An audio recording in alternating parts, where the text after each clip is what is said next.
শরীর দাদা, মা বুঝি এখনো দরজা খুলেনি? না, আর আজ রাত্রের মধ্যে খুলবেন বলেও তো মনে হয় না। শ্যামলীকে নিয়ে একটু ব্যস্ত হয়ে পড়েছিলাম রে। জানি দাদা, বাড়ির একতলা থেকে তেতলা পর্যন্ত আত্মীয় স্বজন ঝি চাকর সকলের মধ্যেই তো চলছে কানাকানি। সবাই তো দেখি তোমার আর বৌদির প্রশংসা একেবারে পঞ্চমুখ। অবশ্য আমি যতটা সহজভাবে বলছি তারা ঠিক ততটা সহজভাবে বলছে না। শরীর দাদা, আমি খেলোয়াড় লোক, দুমদুম করে চলি, হড়বড় করে কথা বলি, কাজকর্ম কিছু করি না। তুমি বকো, মা বকেন, শিশিরদাও বকে। বিয়ে করলে হয়তো বউও বকবে, আমার কাছে আর কোনো কৈফিয়তের প্রয়োজন নেই।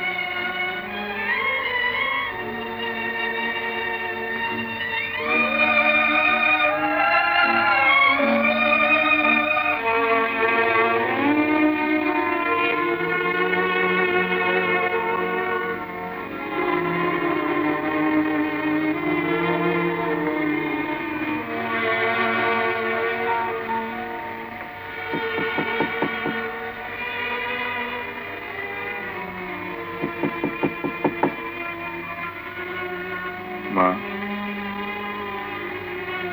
ও মা, মা গো, ও মা।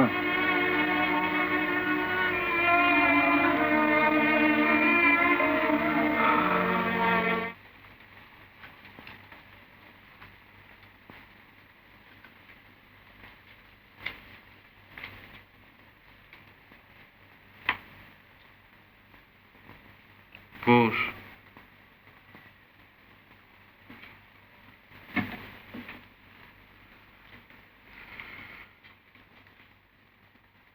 কি খবর?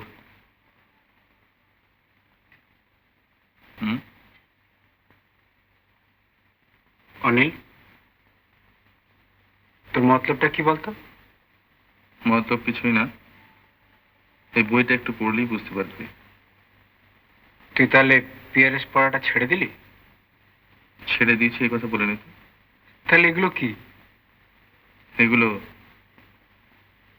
Problems of the deaf and dumb, মানে হাবা করার সমস্যা। হ্যাঁ রে অনিল, তুই তাহলে মার কথা মতো শ্যামলীকে ছাড়তে রাজি নস? কেন? কি অপরাধ? মানে অনিল, না না, আমাকে বুঝিয়ে দাও।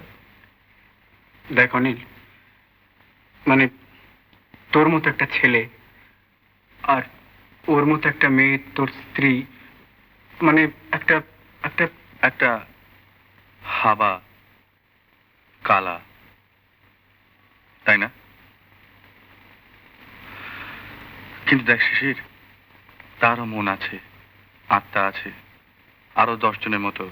সেও তার ক্ষুধা, তৃষ্ণা, সুখ, দুঃখ, অভাব, অভিযোগ সবকিছু অনুভব করতে পারে। তাহলে তার স্ত্রী হবার, প্রণয়িনী হবার, সন্তানের মা হবার অধিকার কি নেই বলতে চাস? মানি রে, তো সব কথা মানি। তাহলে তা বলে তুই তোর মার কথা একবারও ভাববি না? ভেবে দেখেছি শিশির, কিন্তু কি করবো বল, ভগবানের কাজের উপরে মানুষের কোনো হাত নেই ভাই। মানুষের অধম চামারের খাবার জোচ্চরের কাজ। মা শোনো মা, যা হবার হয়ে গেছে অনিল, তুই শ্যামলীকে বাপের ছেড়ে আমাকে আর কষ্ট দিসনি। দেখো মা, শ্যামলের প্রাণ আছে, বুদ্ধি আছে, শুধু প্রকাশ নেই। তোমার স্নেহ, মায়া, মমতা দিয়ে ওই অসহায় জীবটাকে একটুখানি মানুষ করে নাও না মা। ভগবান যাকে অমানুষ করে তৈরি করেছে তাকে মানুষ করা যায় না। কেন যাবে না মা? তুমি তো মুখ বদ্রী বিদ্যালয়ের কথা জানো। তারা হাবাকালাকে কথা বলাবার জন্য কত রকম কৌশলের আবিষ্কার করেছে। ওই দেখো না, ওই সমস্ত বই, ওদের কেমন করে কথা বলানো যায়, কেমন করে কথা বোঝানো যায়, আর 10 জনের মতো ওরাও কেমন করে। তুই কি ভেবেছিস এই সব করে ওকে শেখাবি? একটা অমানুষের সামান্য অসুবিধার জন্য তোর সারাটা জীবন তুই নষ্ট করবি, আর আমি মা হয়ে তাই দেখবো। দেখো মা, একটা জীবনের অভাব দূর করতে হলে আর একটা জীবনকে একটুখানি ক্ষতি স্বীকার করতে হয়। চুপ কর অনিল, ফের যদি আমার সামনে এইসব কথা বলবি তো তোর সামনে আমি গলায় ধরিয়ে দেবো। মা এ তুমি কি বলছো মা? যদি মা বলে আমাকে এতটুকু মান্য করিস তাহলে ওকে আজই বাপের বাড়ি পাঠিয়ে না, দে। মা, আমার কথা শোনো অনিল, মা। একটা জানোয়ারের জন্য যদি তোর জীবন এমনি করে নষ্ট করিস তাহলে জানবি তোর মাকেও তার বাধা। মা এ তুমি কি বলছো মা? মা এ তুমি কি বলে মা? মা শোনো।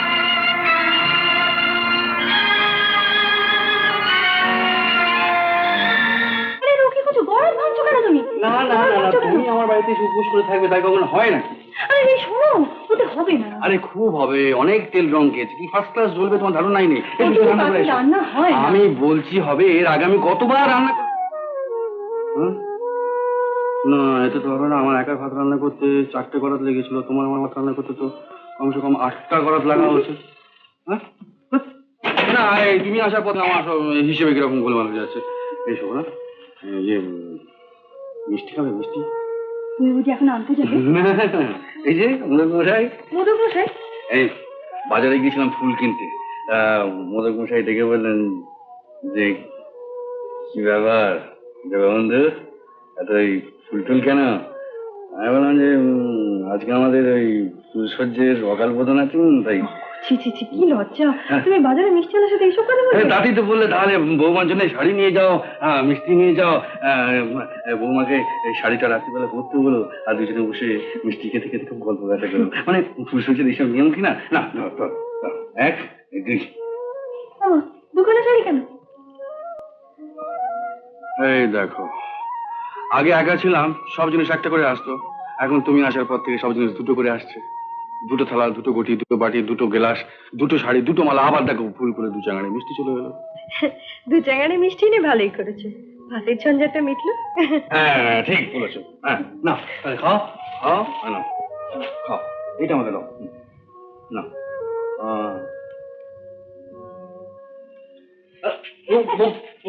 তুমি খাও, তুমি খাও। আমি শাড়ি পরছি। জোটে যদি মোটে 1টি পয়সা খাদ্য কিনিও ক্ষুধার লাগি, জোটে যদি 2 আরেকটিতে ফুল কিনে নিও হে অনুরাগ। বাজারে বিকায় ফল তন্ডু, সে শুধু মিটায় দেহের ক্ষুধা, জীবন প্রাণের ক্ষুধা নাশে ফুল, দুনিয়ার মাঝে সেই তো সুধা।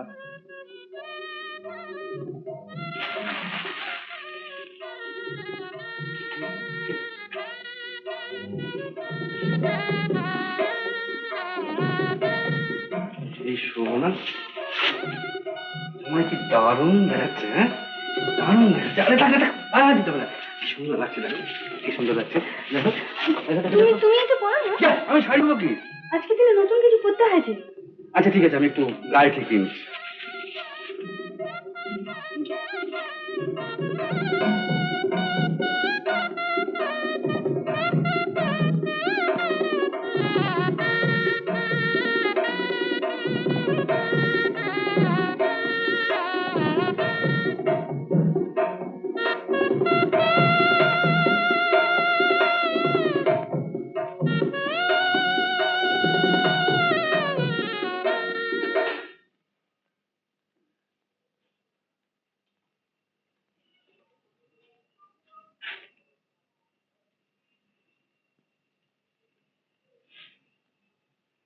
এই তুমি একটা গান গাও না শোভনা। আমি তো জানি না। যেটুকু জানো একটু আমিও তোমার সঙ্গে গাইব। আচ্ছা তুমি গাও, আমি শুনি। আমি গাইব, কিন্তু আমার গান শুনে শুনে তোমার গাইতে হবে, ঠিক তো? আপনি আসুন আসুন, বসুন। না, বসতে আসেন। ভয়ানক একটা কিছু বোঝাপড়া করতে এসছেন বলে মনে হচ্ছে। দেখুন, ঝগড়া আমি ভালোবাসি না, রুচিতে বাঁধে, যেমন বাঁধে আপনার সংস্পর্শে আসতে। আপনি যদি এতদিন বুঝে না থাকেন, জেনে রাখুন, আমকে আর ঐশ্বর্যের প্রলোভনে যারা আত্মপ্রকাশ করে, আমি তাদের কেউ নই। আপনার স্রোবে আমার এবং আমার সংস্রবে আপনার, আর যেন কোনোদিন না একটি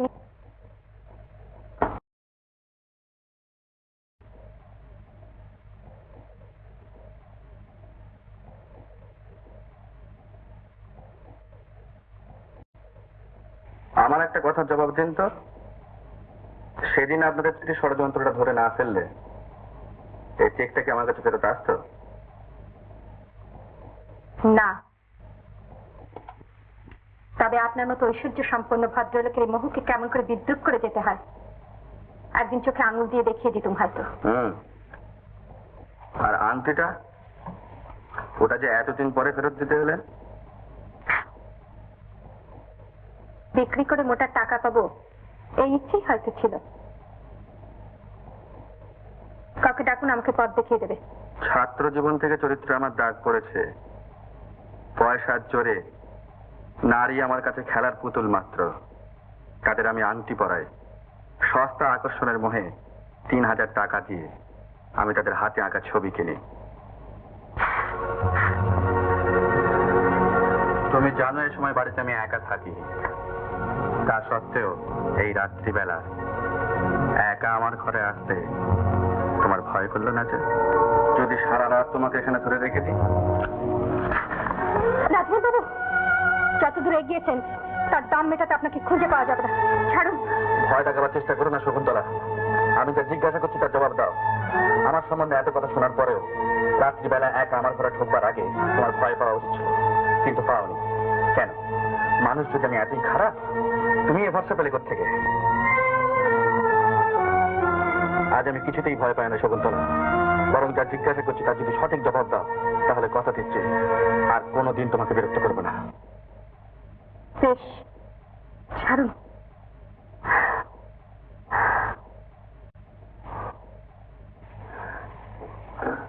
বলুন, কি বলবেন? না থাক, তারা দরকার হবে না। চলো তোমাকে না দিয়ে আসি। না, জবাবদিহি পরে হবে। কথা শেষ আজই হয়ে যাক, কিন্তু তুমি টুকু বাদ দিয়ে আপনি বলুন। জবাব দিচ্ছি। যে ডাক অজ্ঞাতে একবার বেরিয়ে গেছে তাকে সংশোধন করবার বিড়ম্বনার ভালো লাগবে না। ইচ্ছা হয় জবাব দিও, না ইচ্ছা হয় দিও না। আমার সম্বন্ধে যা শুনেছ তার বাইরে কখনো কিছু মনে হয়নি? না,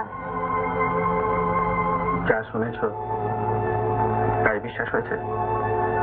যা শুনেছি, যা দেখেছি, সবই বিশ্বাস হয়েছে।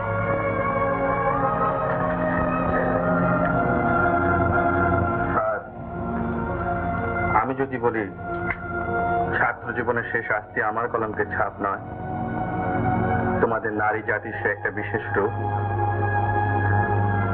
জীবনের সমস্ত আশা আকাঙ্ক্ষা পুড়িয়ে ছাই করে দিয়েছিল তোমাদেরই একজন মেয়েকে ভালোবাসায় ভুলে তাকে নিজের জীবনের সঙ্গে জড়ায়নি বলে। নালিশ শুনেছিলাম এমার্জেন্সি ডিউটির সুযোগে আমি নাকি সারা রাত তাকে অজ্ঞান করে রেখেছিলাম। প্রতিবাদ পর্যন্ত করিনি, খালি চেয়ে চেয়ে দেখেছিলাম। আমার অপরাধ, আমি তাকে চিনতে ভুল করিনি। আর কনক মিত্রের আংটি, সে আংটি সে নিজের গরজেই গড়েছে, আবার নিজের গরজেই পড়েছে। আমি খালি বিল দিয়েছি। শকুন্তলা, যারা আংটি পরবার ফাঁদে পা বাড়ায় আমি তাদের কখনো আংটি পরাই না। रामदीन, मेम साहब के घर पहुंचा दो। রাজনাথ বাবু, আমার বিরুদ্ধে সমস্ত অভিযোগ প্রথম শুনবেন বোধহয় দেব কমল বাবু। তা শুনুক, আমার তাতে কোনো আপত্তি নেই, কারণ জবাবদিহি আমি কখনো কারো কাছে করি না। আর কথার যখন আজই শেষ হয়ে যাবার কথা, তখন আর সে চেষ্টা আমি করব না। তুমি নিশ্চিন্তে থাকতে পারো।